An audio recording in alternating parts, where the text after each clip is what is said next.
Okay, obviously really proud of that football team in there, feeding off of each other. Was not always easy. And listen, that's a great football team on the other side. I have a ton of respect for Coach LaFleur and that group. That's a great team. And we battled to the end and made those plays when we needed to, and just fed off of each other and complemented each other. And we get that big takeaway from Grant, sets us up. We get a big play, obviously, from Q early. We get a stop. We get a block from Shelby. So it was just everybody. And then Dre came through at the end. I'm really proud of that young man. I'm happy for that young man. He's been through a lot, and he came through. So really happy for him. And it's this is the NFL. It's hard. You're going to go up against some tough teams and some tough matchups, and you're going to have to fight, scratch, and claw. And I thought our team did that today. With that, I'll take any questions. I guess all those compliments paid off during the week, huh? Apparently so. Made a point of it this week. I mean, that's football 101. We know that. We have to play that way every single week. But I think you saw there in that fourth quarter, our defense needed to get stops, and they got stops, and that was a huge part of that game. Coach, can you just talk about the emotions that you had coming off the field? You were fist pumping. I don't remember.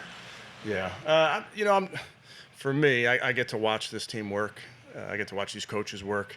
And when you don't get the results you want in the first couple, you want it for them. I wanted that ball to go through uprights for Andre. I wanted that team to fight till the last minute, to the last second in this case, and come away with a win, because they deserve it based on how hard they work.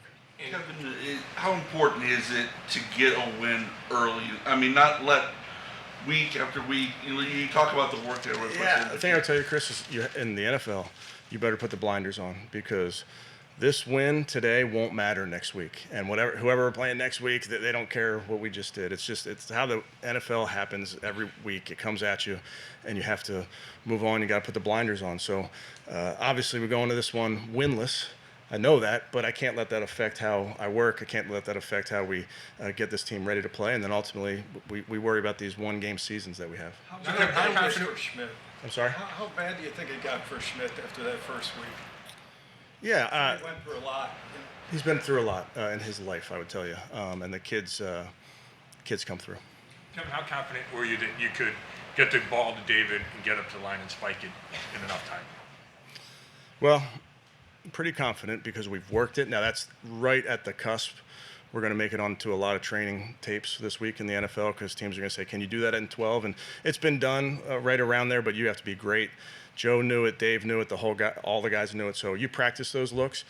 Typically you say 15 seconds. I just had a lot of confidence in that group to get it done. Kevin, what more can you say about this defense, especially Not much. Kind of holding things down for three quarters? I mean, Joe even said last week, he compared this defense to some of these really great Ravens defenses that he played with at first. Yeah. I think our defense is playing at a high level, and what I love about our defense is how we play as much as what we do, and the schemes we play. Just watch us play. Watch our guys come off the ball. Watch them run to the ball. Watch them celebrate with each other. That's an infectious group over there. Did you ever come close to pulling Flacco? No. With Joe Flacco, would you say that the fact that he was without two starting tackles, did that have something to do? It was tough sledding for him, obviously. Yeah, most of the game. that's a great defense. I'm confident in saying that's a great defense, and those two edge rushers are outstanding. And then we had injuries early to our tackles, and we're without Jack going into this game, so they made life really hard. Our guys battled like crazy. We had to make some adjustments, but to be able to play how we did as a football team, I thought was really impressive. How about the way you guys really did a pretty good job on Micah Parsons? He didn't seem to make a lot of noise on him. He was making noise, Jeff. He was around the quarterback. If he's not getting a sack, I get it, but he's pressuring. He's a great one. Especially for your special teams to come through after all the woes that you guys have had, all the injuries that you guys have had. How big was that for everybody? Yeah, that was huge. Really proud of the effort from that group. We want to play well on all three sides of the ball, and to come through with a huge block. I think Shelby got it right, which Shelby has about 1,000 of those in his career. So Shelby got one, and then to hit that kick at the end. It's great for that group. What about Jenkins? jump starting that Yeah, drive? it was awesome. He's a volume runner. We knew that he gets better with touches. He gets his first touchdown, which I'm excited for him. But he's only going to get better. How do you explain Shelby somehow finding a way to get his hands on balls the way he does? He's always been able to. I mean, he bats balls on passes. He bats balls on. Or he blocks field goals. He's always done it. He has a great feel for it. I want to say when I was coaching at the Vikings in 19, he had an interception versus us. Like he's very aware of that football, and he's just got great anticipation.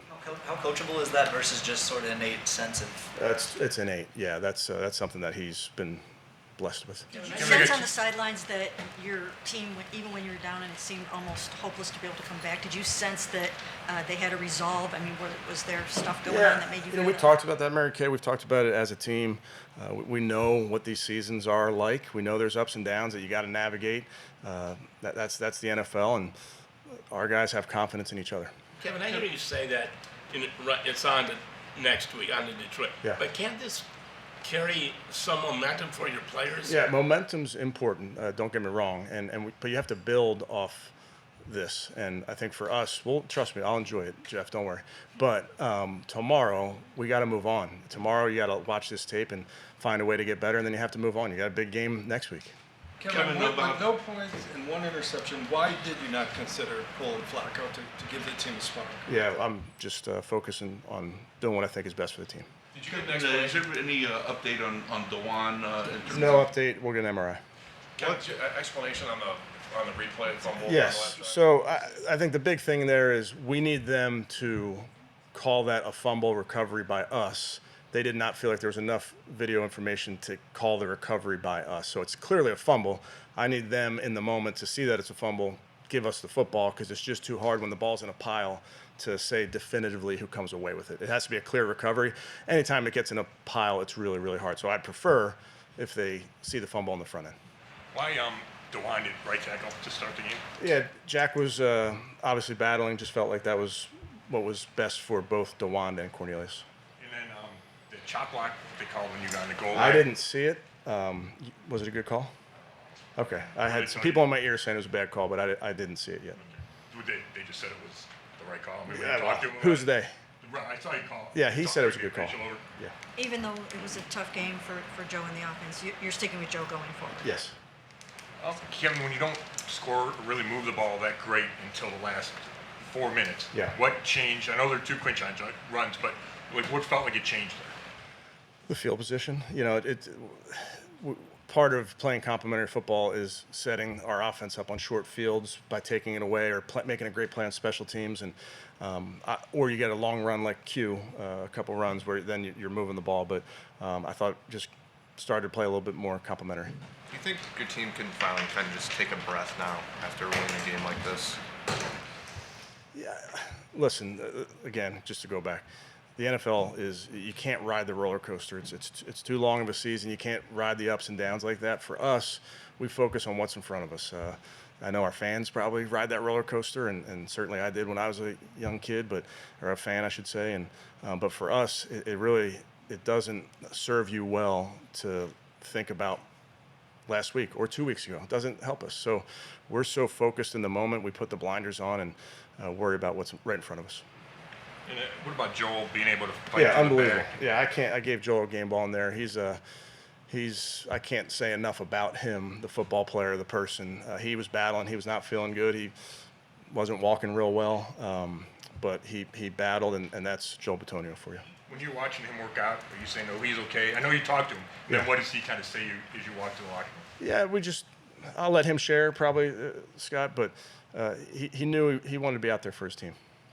How fun was it for you to see how happy and excited the fans were? It's the 40th anniversary of the dog pound. Yeah. I mean, that was awesome for me just to catch up with Ernest Biner. I didn't see Bernie, but I texted with Bernie, had Hanford Dixon break the team down, and just tell the team that the history that we have in this place. And I get to use the dog mentality so much. It's really what we've branded a lot of what we do off of our dog mentality. And Coach Schwartz has a great line that hungry dogs run faster, and all of that is born right out of Hanford. So unbelievable history there, and it was awesome having those guys around.